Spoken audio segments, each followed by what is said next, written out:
IBN 7 हौसला है।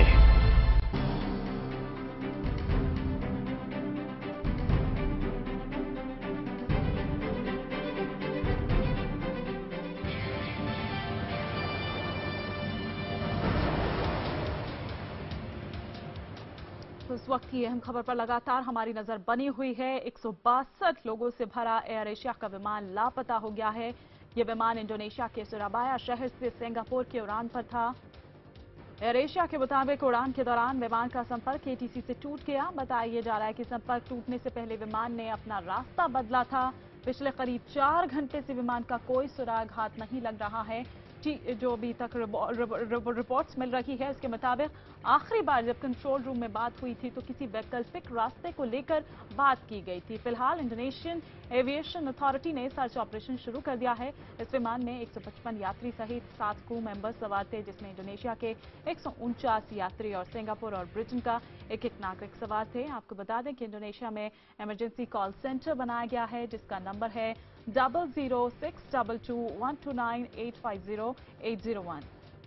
ये हम आपको यहाँ ग्राफिक्स के जरिए भी दिखाने की कोशिश कर रहे हैं कि सुराबाया से ये निकला, सिंगापुर के उड़ान पर ये था, जिस बीच संपर्क उसके बाद टूट गया। लेकिन ये जो सर्च ऑपरेशन चलाया जा रहा है, कहां तक ये पहुंचा, क्या कोई सुराग हाथ लगा है, ये हम आगे अपने सहयोगी से जानने की कोशिश करेंगे। उससे पहले आइए आपको सुनवाते हैं एविएशन एक्सपर्ट हर्षवर्धन ने इस हादसे पर क्या जानकारी दी।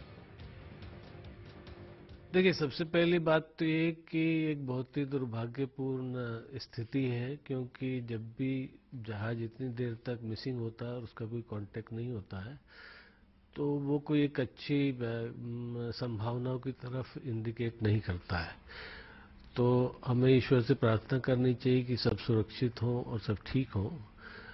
पर अब जैसे जैसे समय बीत रहा है, उम्मीद जो है कम होती जा रही है। अब सवाल ये है कि जहाज सुरबाया से इंडोनेशिया जा रहा था और जो आखिरी सूचना मिली है उसके मुताबिक जहाज ने एक डाइवर्सनरी रूट मांगा था, जो अनयूजुअल रिक्वेस्ट थी। तो इसका मतलब है कि कोई ना कोई परेशानी जहाज महसूस कर रहा था।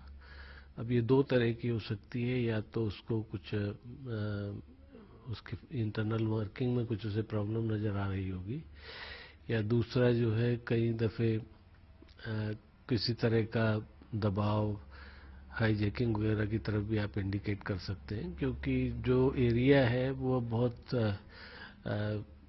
सेंसिटिव हो गया है। और सबसे महत्वपूर्ण बात ये कि ये मलेशिया की दूसरी एयरलाइंस का जहाज है जो इस तरह की स्थिति से जुड़ा है। तो ज़्यादा विस्तृत चर्चा तो इस पर तभी हो पाएगी जब कुछ और इन्फॉर्मेशन मिले, और जहाज उस लास्ट इंडिकेशन के हिसाब से समुद्र के ऊपर उड़ान भर रहा था। तो अभी लगता है कि थोड़ी देर तक कुछ ना कुछ हमें इन्फॉर्मेशन उसके बारे में और पुख्ता तौर पर मिलनी चाहिए। तो लास्ट जब उससे बातचीत हुई, जब संपर्क उससे साधा गया, तो उस वक्त वो समुद्र के ऊपर से उड़ान भर रहा था। लेकिन अब फिलहाल क्या जानकारी मिल पा रही है, कहां तक ये सर्च ऑपरेशन जो चलाया जा रहा है वो पहुंचा है? मेरे वरिष्ठ सहयोगी आकाश सोनी लगातार इस पर अपनी नजर बनाए हुए हैं। आकाश, क्या कोई सुराग मिलने की कोई ऐसी जानकारी, या इलेक्ट्रॉनिक पल्स सिग्नल्स की अगर हम बात करें वो मिले हों? देखिए, एक नई जानकारी और आई है। प्लेन की तरफ से तो कोई सिग्नल्स अभी तक नहीं है, उसकी कोई उस तरह से उसके मिलने से रिलेटेड कोई जानकारी अभी नहीं है। लेकिन एक और चीज जो मालूम पड़ रही है वो ये कि ये प्लेन सुरबाया से जब उड़ा तो एयरपोर्ट से कुछ ही आगे की तरफ, जहां पे समुद्र का इलाका है, वहां पर मौसम खराब था। और एक कयास इसलिए लगाया जा रहा है क्योंकि आगे की सैटेलाइट इमेजरी बता रही है कि वहां वेदर जो है वो खराब था, गहरे काले बादल उस इलाके में देखे जा रहे थे। लेकिन एक और चीज जो फ्लाइट रेडार से समझ में आ रही है, जो उस वक्त का अगर आप देखें कि उस इलाके में कम से कम 4 प्लेन और थे। तो अब चिंता इस बात की भी है कि कहीं ऐसा तो नहीं कि जो दूसरे प्लेन्स थे वो इसके फ्लाइट पाथ पर हो। लेकिन उसमें जब आप देख रहे हैं तो आपको नजर आ रहा है कि उस खराब मौसम के बीच में ये प्लेन उड़ रहा होगा और दूसरे प्लेन भी वहां पर थे। लेकिन क्योंकि किसी और प्लेन के गायब होने की सूचना अभी तक नहीं मिली है, तो उसका भी कोई कंफर्मेशन नहीं है। वो भी देखना होगा कि कोई और प्लेन इस वक्त गायब है या नहीं, उसकी जानकारी अभी तक वहां नहीं है। तकरीबन 4.5 घंटे पहले ही ये प्लेन लैंड हो जाना चाहिए था अभी तक, जो कि नहीं हुआ है। 4.5 घंटे पहले ये प्लेन जो है वो लैंड हो जाना चाहिए था, लेकिन नहीं हुआ है। हमारे वरिष्ठ सहयोगी आकाश सोनी इस बाबत हमें जानकारी दे रहे हैं। और आकाश, संपर्क टूटना और जिस तरह से समय बीतता जा रहा है, उम्मीद कम होती जा रही है, जाहिर तौर पर ये किसी अनहोनी की तरफ भी इशारा कर रहा है। हम आएंगे आपके पास, लौटेंगे कुछ और अपडेट्स के लिए, लेकिन इस वक्त हम अपने दर्शकों को एयर एशिया ने अपने फेसबुक पेज को ग्रे शेड दिया है, वो हम यहां पर दिखा रहे हैं। जाहिर है अगर कोई हादसा हुआ है तो पूरा देश दुख में होगा। आप देख सकते हैं एयर एशिया के इस फेसबुक पेज को। आकाश सोनी हमारे वरिष्ठ सहयोगी लगातार हमारे साथ बने हुए हैं। आकाश, अगर आप मेरी बात सुन पाए हो कि अगर हम यहां पर बात करें एयर एशिया की, तो उसने अपने फेसबुक पेज को ग्रे शेड दिया है और ये कुछ इंडिकेट करता है।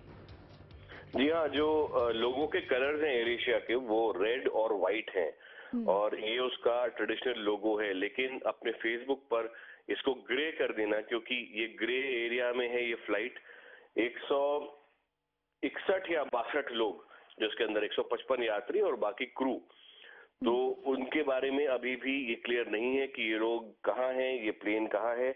और इतनी जानकारी जरूर है, कुछ बेसिक्स अब एकदम क्लियर हो गए हैं, ये कि ये प्लेन लगभग आधी जर्नी अपनी पूरी कर चुका था। सूराबाया से ये सिंगापुर जा रहा था, तो तकरीबन 42 मिनट बाद इसका संपर्क एयर ट्रैफिक कंट्रोल से टूट गया है। उस संपर्क के टूटने से ठीक पहले प्लेन की तरफ से, क्रू की तरफ से ये कहा गया था कि हम अपना रूट बदलना चाहते हैं, जो नॉर्मल रूट है उससे वो रूट को बदलना चाह रहे थे। क्यों चाह रहे थे ये बिल्कुल भी क्लियर नहीं है।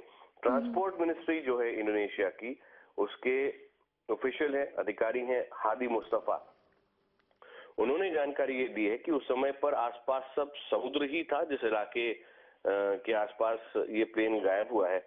और साथ ही साथ एयर एशिया ने न केवल ये कंफर्म किया है, बल्कि उन्होंने कहा है कि आसपास की जो सारे देश है उनके साथ वो लगातार संपर्क में है। जिस समय पर ये प्लेन गायब हुआ, इसकी हाइट तकरीबन 32,000 फीट की ऊंचाई पर ये उड़ रहा था और उस इलाके में 4 और प्लेन्स उस समय थे, लेकिन किसी और प्लेन के मिसिंग होने की जानकारी इस वक्त नहीं है। और क्या कोई टेक्निकल हिट्स थी या फिर वेदर हाईजैक का एंगल, जब वहां पूछा गया है तो उन्होंने कहा कि इसके बारे में हम कुछ भी नहीं कह सकते। तो अभी तक कुछ भी रूल आउट नहीं किया गया है, लेकिन वहां अगर आप कल से ही देखें तो बहुत सारे विजुअल्स आ रहे थे। वहां देशों में, फार ईस्ट एशिया के देशों में फ्लड्स आए हुए हैं, अच्छी खासी बारिश हो रही है, गहरे काले बादल भी वहां पर हैं।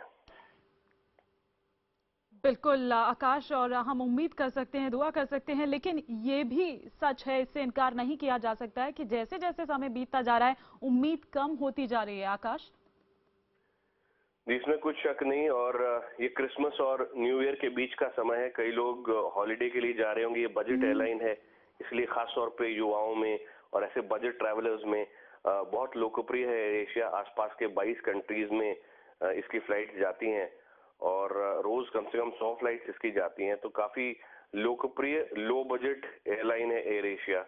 और सूराबाया से इसने उड़ान भरी, तो इसमें कई वेकेशनर्स भी होंगे जो छुट्टी मनाने के लिए गए होंगे। न्यू ईयर की तरफ उनकी नजर होगी, सिंगापुर में कई लोग घूमने के लिए जा रहे होंगे, उससे आगे चीन जाने का रास्ता और कई दुनिया के दूसरे देशों में जाने का रास्ता वहां से खुलता है। एयर एशिया के प्लान्स भारत आने के भी हैं, इनकी कोशिश है कि भारत में फ्लाइट शुरू करें। तो इस बीच में ये जो बुरी खबर है, अभी बड़ी संख्या में लोग एयरपोर्ट्स पर हैं और इंतजार कर रहे हैं कि कुछ उनको जानकारी मिले। बाकायदा एक इमरजेंसी कॉल सेंटर बनाया गया है, जिसका नंबर हम अपने स्क्रीन पर भी दिखा रहे हैं। इसमें एक नवजात, 16 बच्चे, 6 या 7 क्रू मेंबर, वो भी कंफर्मेशन नहीं है, लेकिन 6 या 7 क्रू मेंबर और 155 यात्री, 161 या 162 यात्री इस पर कुल सवार थे, कुल लोग सवार थे। बिल्कुल आकाश, और जिस इमरजेंसी कॉल सेंटर की आप बात कर रहे हैं, हम यहां पर बता दें अपने दर्शकों को, इंडोनेशिया में ये इमरजेंसी कॉल सेंटर बनाया गया है, जिसका नंबर है 00622129850850। 801। शुक्रिया। फिलहाल हम आकाश सोनी को यहां पर करेंगे इस तमाम जानकारी के लिए। कुछ और अपडेट्स के लिए हम वापस जाएंगे उनके पास, लेकिन फिलहाल ये इस वक्त की जानकारी जो हम यहां आपको